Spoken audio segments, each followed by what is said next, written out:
Hi guys. So I am recording my first video version of a blog. So today I wanted to talk about my birth story because I know that I had said I was gonna do that when I wrote my blog 2.5 weeks ago, I think. But yeah, as you know, the holidays are here and it's really a busy time. So we've had a lot going on and finally getting around to it. I've noticed with a child I really have to practice time management and really pencil in my writing time, otherwise it just won't happen because there's always something to do, something to clean, he needs to be changed or fed or put to sleep, so yeah. But I will go ahead and share kind of the breakdown of my birth story for you all.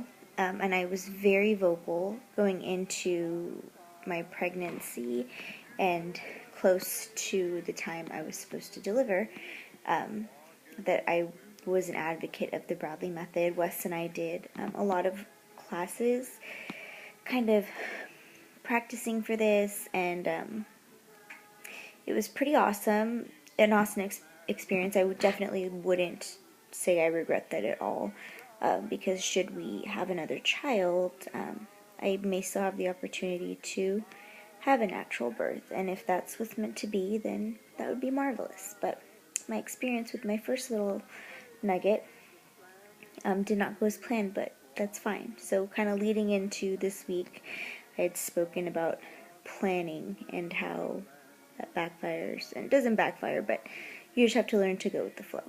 So pretty much where my birth story, I would say, started was at 36 weeks.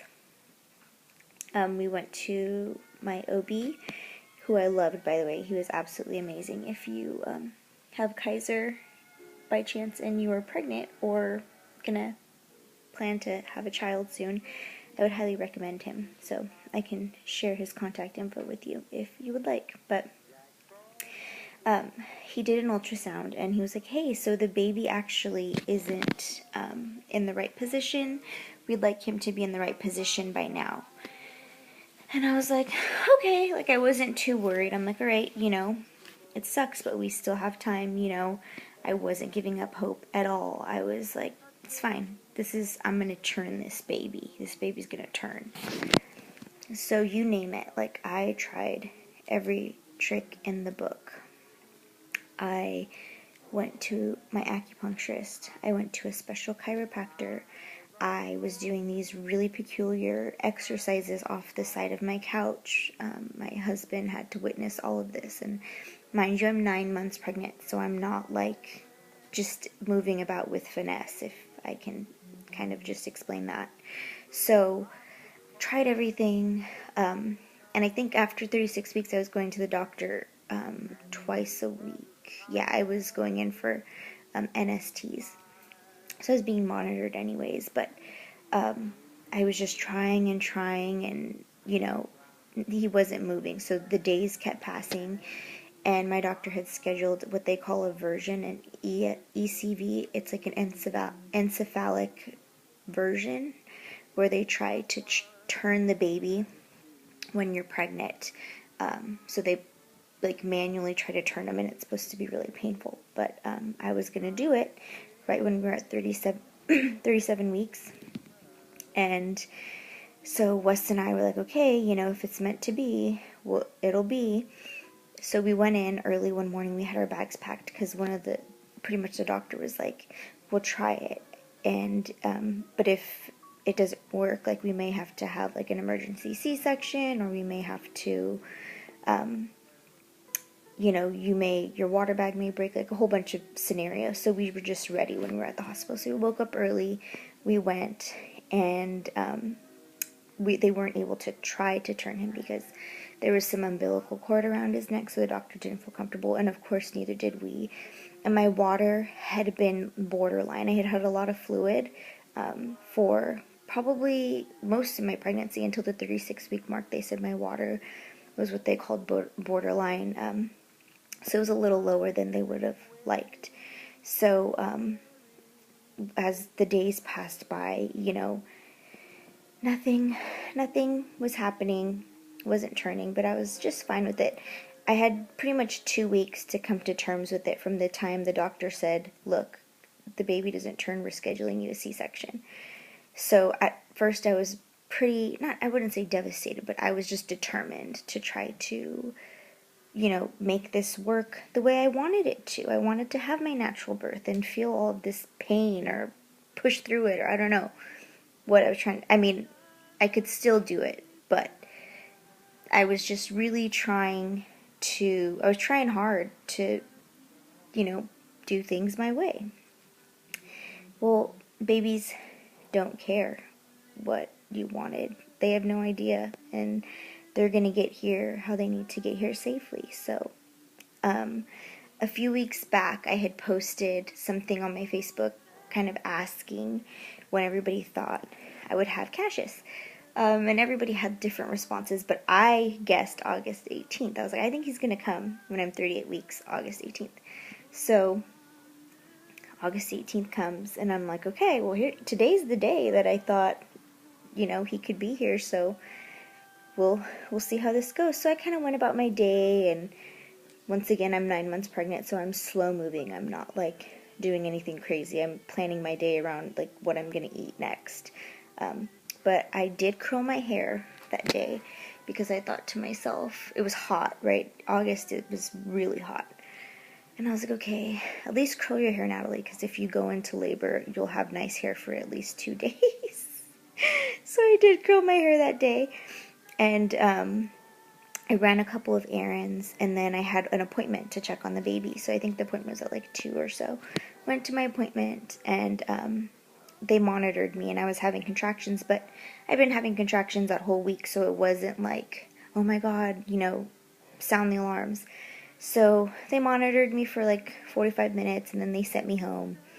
And the nurse gave me a hug. She's like, this could be the last time that you come in here, in case you have the baby. And I was like, thinking to myself, I've been having contractions all week, and this baby hasn't came, and he's not turning, so he's going to be in there for a while. So, went home, and I had told Wes, I'm like, I really want steak for dinner. I'm not really a big meat eater, especially a big red meat eater. But when I was pregnant, I just wanted, meat, steak, hamburgers, meatloaf. I don't even like meatloaf. I hate meatloaf. My husband loves meatloaf. And his kid, channeling through me, wanted all of the meat. So I told him I wanted steak for dinner. So we went to one of our favorite places in La Jolla called Urban Plates. So we had dinner, and we walked around Nordstrom Rack. We did a little bit of shopping. I told him I wanted to have a date night because our C-section was scheduled for August 26th, which was the following Friday in the morning. And I was like, this will be our last Friday night date night, so let's take advantage of it. So we did. We went out. We came back home probably around 8, and we rented a movie. And I was, just drinking a bunch of water, drinking a bunch of coconut water because my fluid had been an issue. So literally I was drinking probably 1.5 gallons of water a day to make sure that my fluid was staying where it needed to stay to keep the baby, in enough water. So I was just drinking water, peeing so much. And then we were hanging out on the couch, and I started having contractions at 8, and I told Wes, I was like, hey, just so you know, I'm having contractions, but he's not going to come. This has been happening. Just let's take note of it. So I did, and pretty much my contractions were coming every 10 minutes. They weren't super painful, so we just continued to monitor it. And around 10, I got up to use the bathroom, and the movie that we were watching was coming to an end. But I wasn't tired, strangely enough. Normally I go to bed at 9, 10 at the latest, but I wasn't tired. So came back to the couch, and Cash would always kick me in one spot in my stomach when I was pregnant. He'd always kick me in this, on my right side of my stomach. So he was doing that, and then as soon as I sat down, I felt him kick me, and then I heard, it's hard to describe it, but I like internally felt and heard a pop. And I was like, what if that's my water? And then all of a sudden I just felt like a gush of fluid, and I was like, oh God. And I stood up because I'm like, I don't want to get water on my couch. I don't want to have to deal with that. So I stood up really quick, and then just water was like coming out, so much of it. And I was like, oh my gosh. And I stood up and I told Wes, I'm like, okay, I'm pretty sure my water just broke. And the look on his face, like he was like, oh shoot, like right now, like this is happening. And I was like, yeah, my water broke it because I was wearing a dress. I think I had I had a dress on. So it was just, the water kept coming out, and he's like, what do we do? I'm like, well, let's go to the hospital. We got to call the hospital. So I like waddled to the bathroom to try to like put a towel or something because the water just keeps coming. This wasn't a trickle. This was like a flood. And I noticed that the water wasn't clear. There was meconium in the water, so the baby had gone to the bathroom essentially in his own water, which isn't necessarily a bad thing, but you definitely want to take extra precaution because it could mean that the baby's stressed if he poops in the water, or you just kind of want to get him out quicker because there's like a risk of aspirating it and an infection. So Wes calls the doctor, or calls the hospital, and hands me the phone, and I'm like running around trying to like change and put a towel diaper around myself. Our bags and everything at this point were already all in the car. We put Drake and Ted outside. That's when we still had Drakey. And we pretty much were in the car like in a matter of minutes. So we hopped in the car. Wes was driving. I'm like, this baby's not going to come right now. You can slow down. And then, throughout the course of our drive, what probably should have taken us like, I don't know, 15 minutes, took us like 9. So, we made all the necessary phone calls. We called,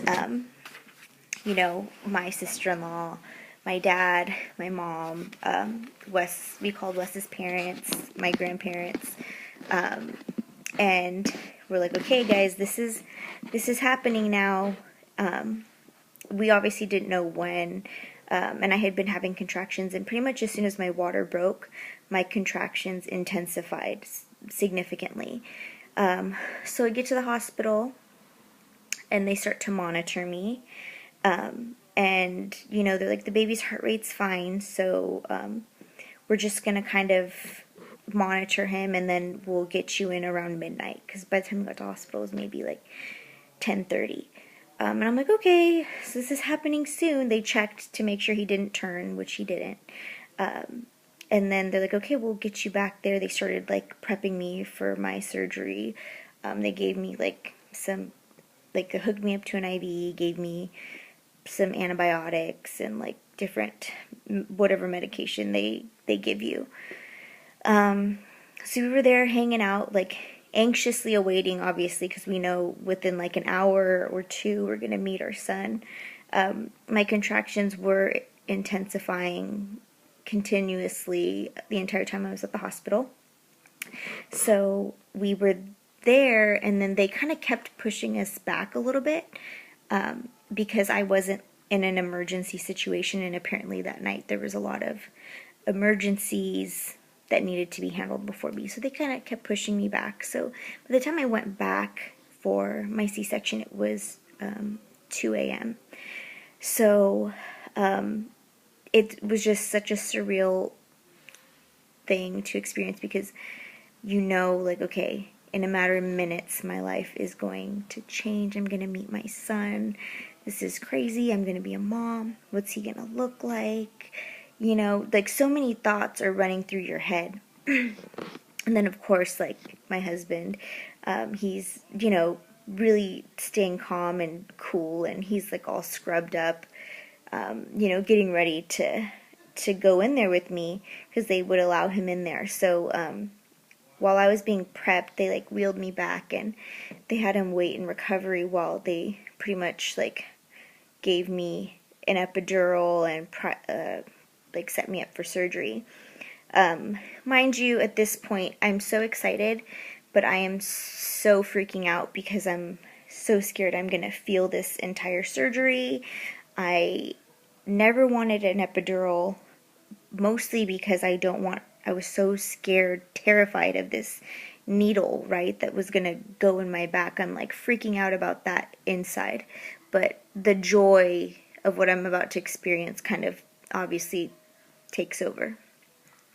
So it all happens really quickly, and I just remember thinking like everything is so like white and sterile and clean, and it was like I was in a dream because the lights were so bright, and I was just like really taking it all in. Obviously it's like one of the most important moments of my life.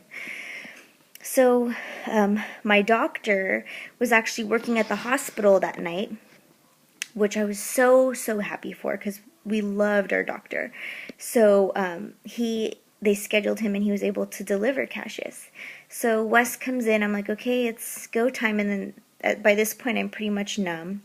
So luckily for me, the anesthesia worked. I've heard some stories where it doesn't work for some people. So that crossed my mind. I'm like, that is a nightmare if you can feel all of this. Luckily that didn't happen to me, but you do definitely feel like tugging or pulling, if that makes sense. I didn't feel pain, but I could feel pressure, because they really have to try to get that baby out of there. So probably 15 minutes after Wes comes in the room, Cash was born, and I'm just like feeling kind of not too out of it because of the medication, but the medication made me really shaky. Like I could not stop shaking uncontrollably. Like I was shivering, but I wasn't cold, if that makes sense. And I'm just laying there, and I feel them like tugging around, and I'm like, okay, so any moment my son's gonna come out, and I just wanted to hear him cry. So I knew that he was here and he was safe, and I was just waiting for that like little baby cry.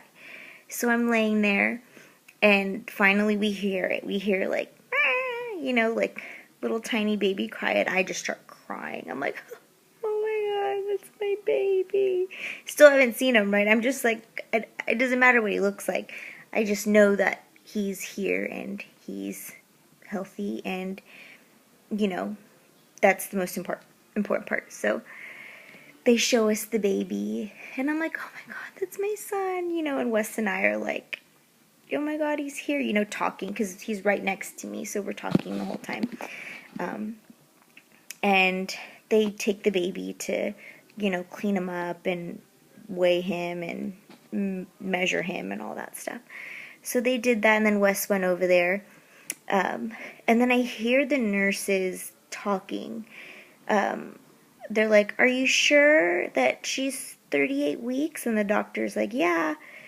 They're like, oh, the baby's kind of small for 38 weeks gestation.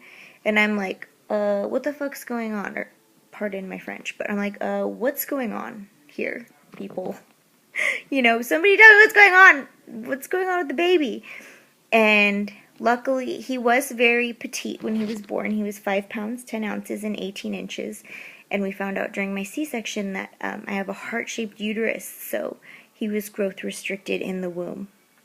So he essentially couldn't grow any bigger because he was just wedged in there. He didn't turn in time, head down. So the way my uterus was shaped, he didn't have a way to turn once he got too big, essentially. But everything was perfectly fine.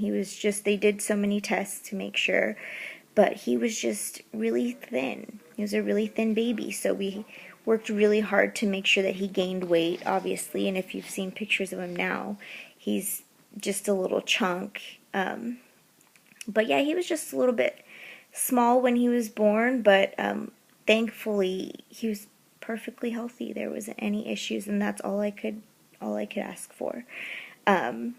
So after the surgery, I go to recovery, and I just, I'm trying to get feeling better after, this surgery, waiting for some of the drugs to wear off. And Wes and the baby were in the same room as me, but it was a big room and they were kind of on the other side, because they kept the baby like in a little heater right after he was born, with a bunch of blankets, because when they're so thin like that, they want to make sure that, I mean, newborn babies in general, they have to stay warm, right? But especially when they're little, they have to make sure they stay warm and bundled, otherwise they start to lose weight. You don't want their temperature to drop. So Wes was over there with the baby, and it was just, although my time in the hospital was stressful,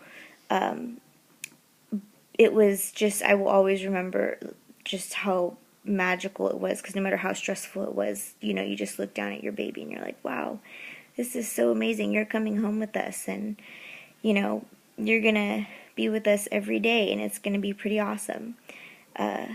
So we were at the hospital, I want to say 3 days, and then, you know, just trying to figure out breastfeeding and trying to figure out, you know, just navigating life with the newborn. The first night he was so good. He slept through the night, and Wes and I are like, this is so easy.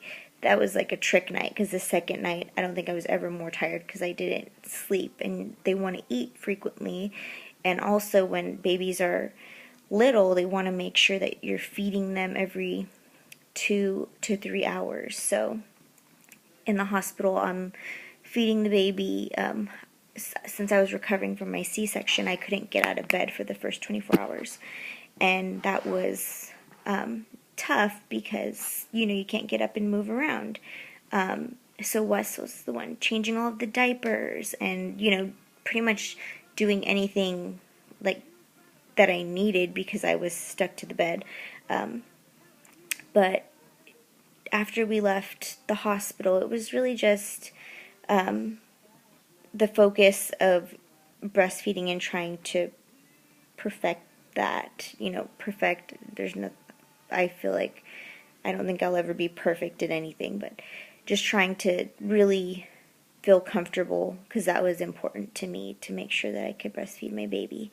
In the hospital, until my milk came in, they did give him we were breastfeeding him, and then they had me supplement with a little bit of formula to make sure that he was gaining enough weight.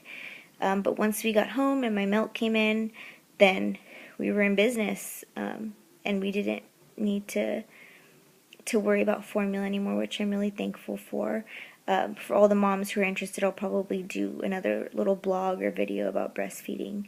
And if you guys have questions, you can always message me.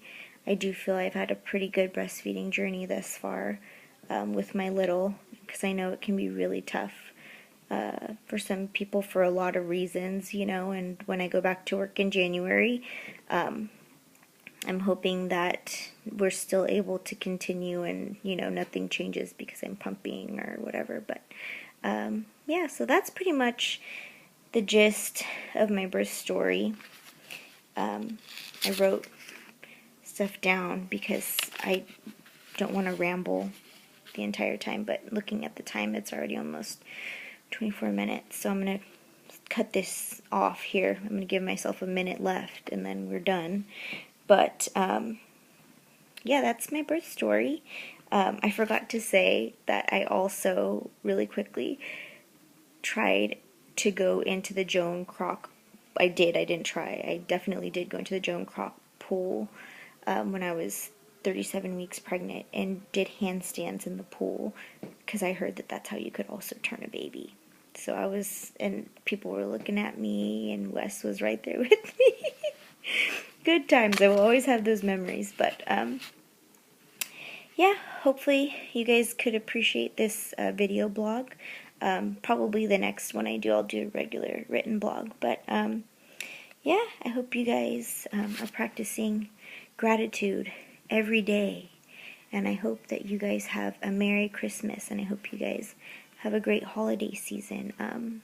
I personally love the holidays. I don't know if you can see my house. We're already pretty much gearing up, and I'll go to my right. You can see my tree. But yeah, we love Christmas in the Crew household. And yeah, I hope you guys have a good night, and I will post my next blog probably in the next couple weeks. So, see ya!